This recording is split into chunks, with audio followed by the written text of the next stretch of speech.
They were all laughing. Glasses clinked like wind chimes. Light, rehearsed hollow. My mother raised hers higher than the rest, eyes shining with pride. To Daniel, she said, glowing. The visionary of our family. The next Steve Jobs. I swear, I didn't lift mine.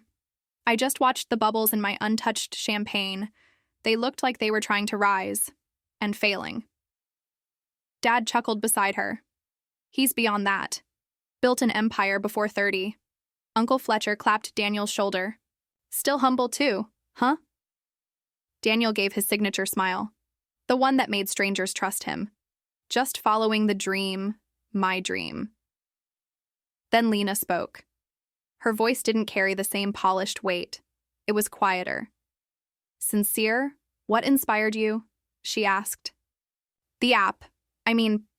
Daniel paused just a second too long. Oh, tinkering, late nights, some college stuff.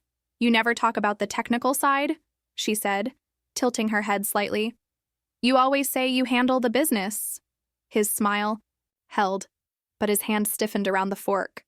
Let's not bore everyone with coding details. Then her eyes shifted. To me. The room felt smaller. You're awfully quiet, she said. What's your name again? Seren, I said. Daniel's sister. Didn't he say you used to code too? I did, I replied. Daniel's voice slid in, too quickly. She dabbled. It wasn't really her thing long term. My chest tightened. I swallowed hard. I guess I just lost interest. Lena didn't buy it. That's funny, she said softly. You two explain things the same way. Identical. Almost.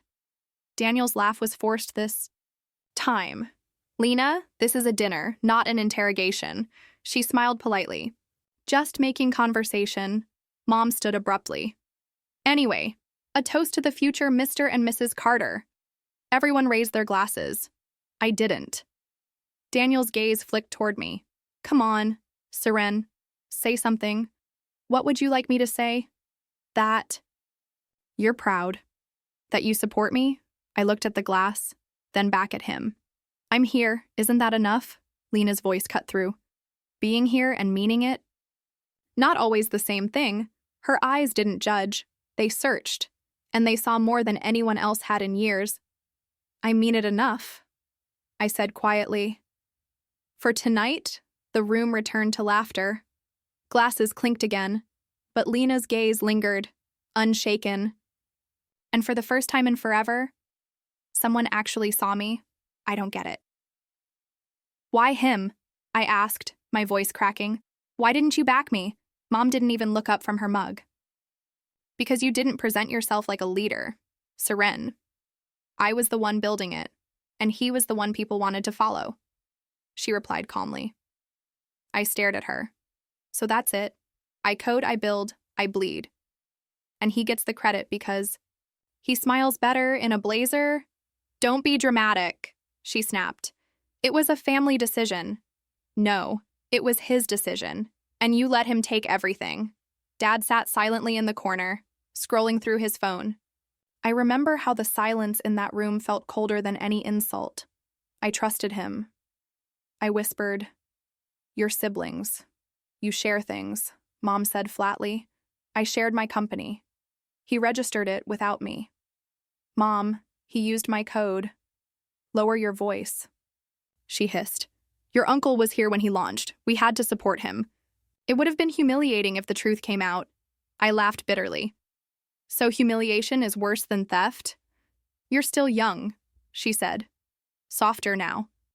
You'll have other ideas. I shook my head. I don't want other ideas. I wanted that. One. And I wanted you to fight for me.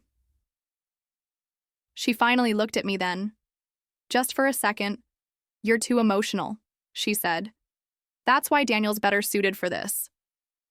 Dad spoke up at last. Let it go, Seren. What's done is done. I remember the feeling in my chest, like I'd swallowed broken glass. So what do you want me to do? I asked. Pretend I'm proud of him? Support your brother, Mom said. That's what families do? I stood there for a while, looking at the two people who had taught me what loyalty should have meant. I'm not part of this family anymore, I finally said. Mom sighed. Don't be foolish, you're just upset. I'm leaving. You'll come back, she said, turning away. No, I replied. The girl you knew, she won't. I walked out that night with a duffel bag, a flash drive, and a heart I didn't recognize anymore. I didn't cry. I didn't scream. I just kept walking, and with every step, the person they'd erased took one breath closer to being real again.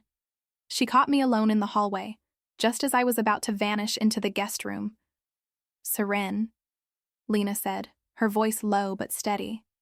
Do you have a minute? I nodded, though my throat tightened. Yeah. Sure. She stepped closer, the ambient noise from the dining room muffled by the thick walls. You studied computer science, right? I blinked. A while ago. Why? No reason. She said, but her eyes stayed locked on mine. Daniel mentioned you were into programming once. I just found that interesting. People change. She tilted her head. Do they?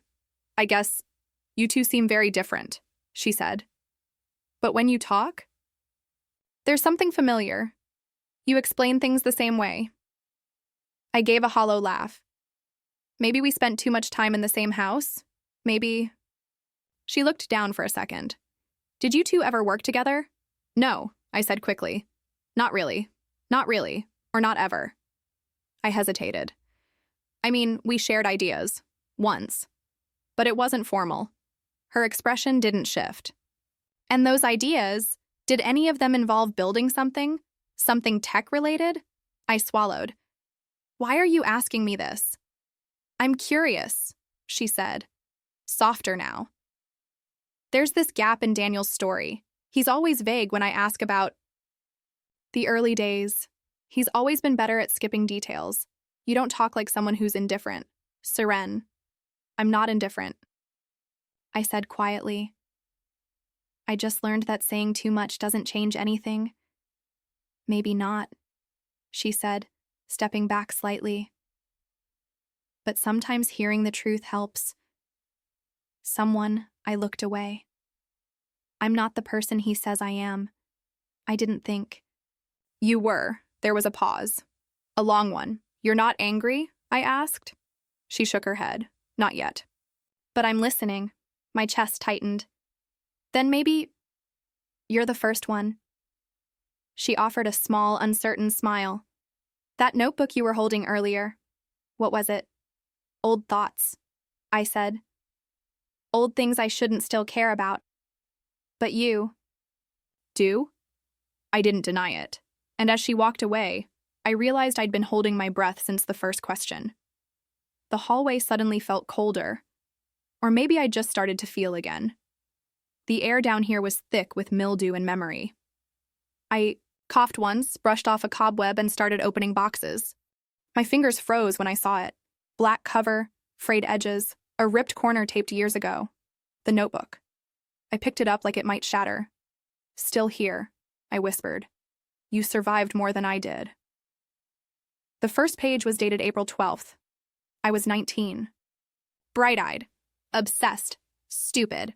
I turned page after page, flowcharts, UI sketches, my handwriting looping and fast, sometimes angry.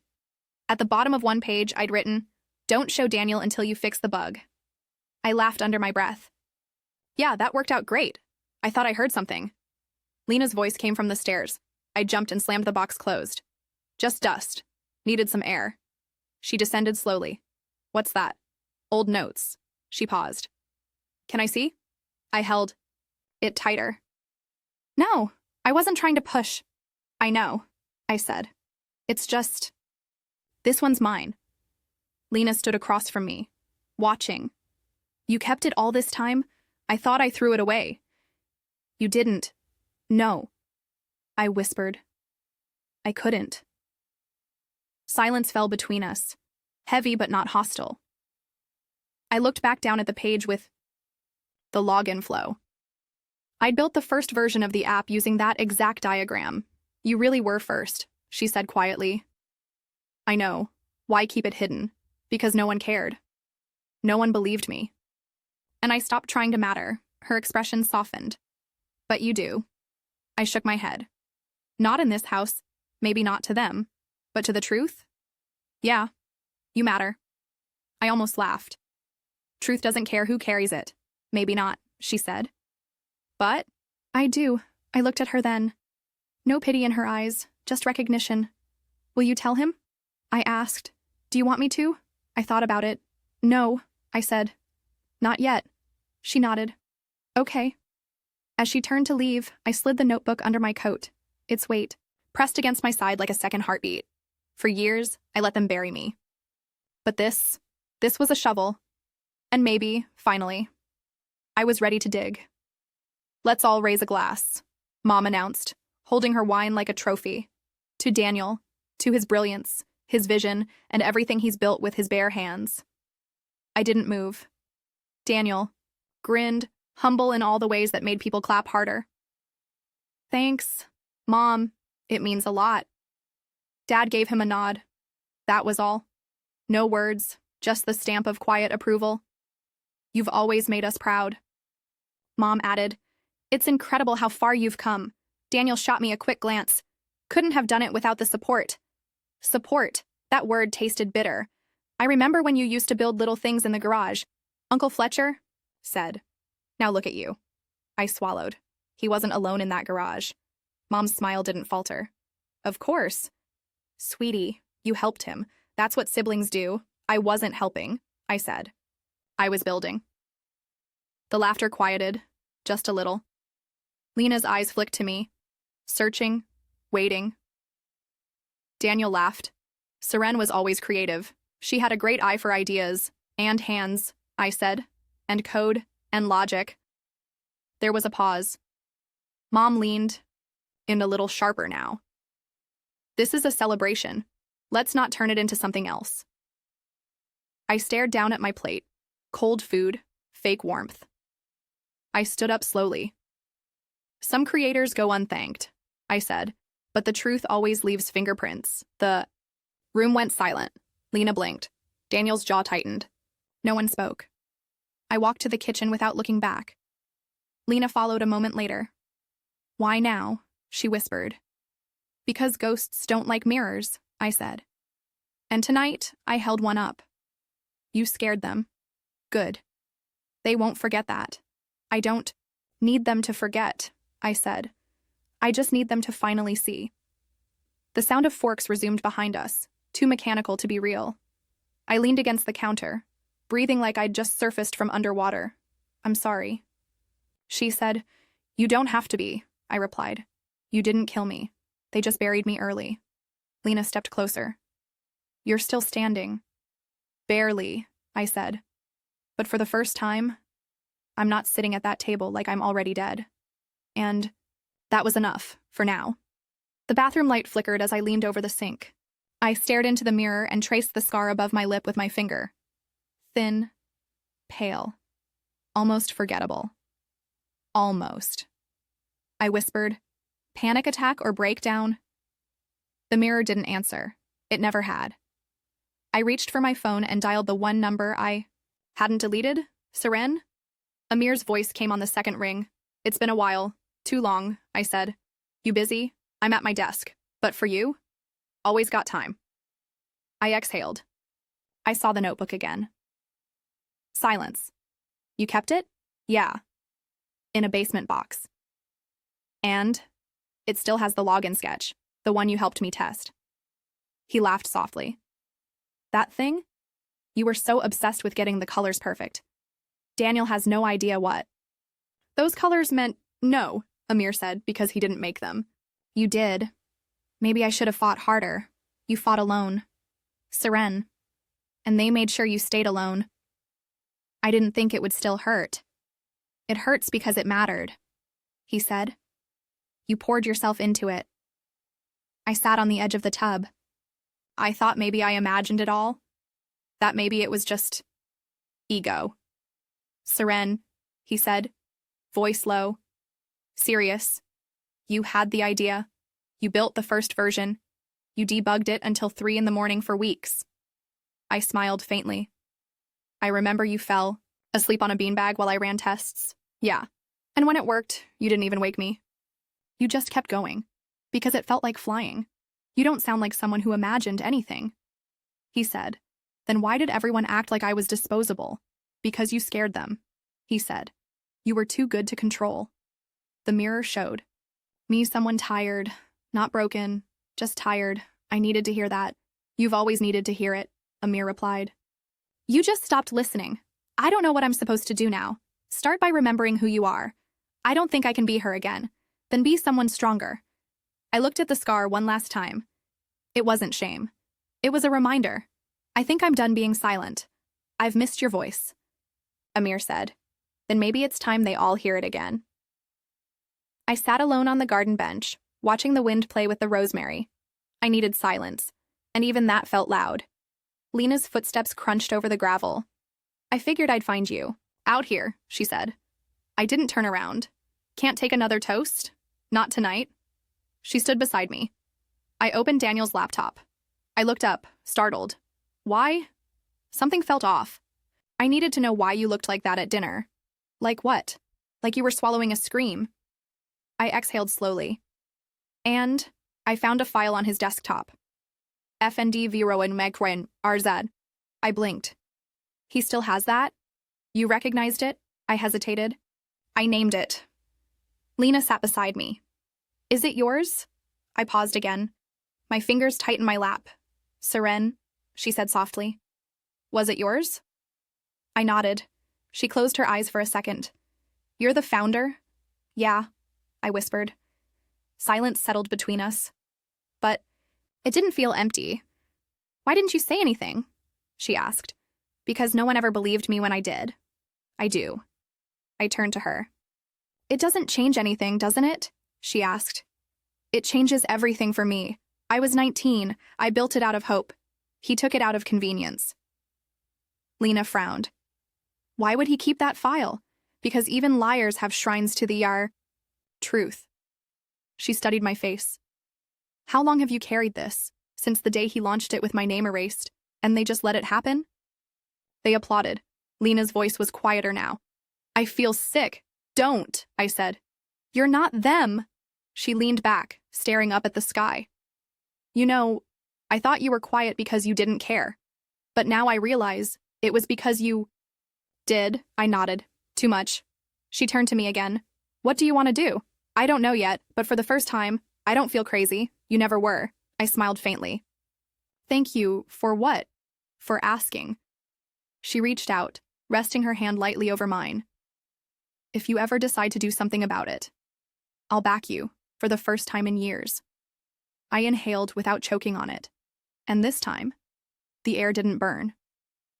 Lena called it a casual dinner.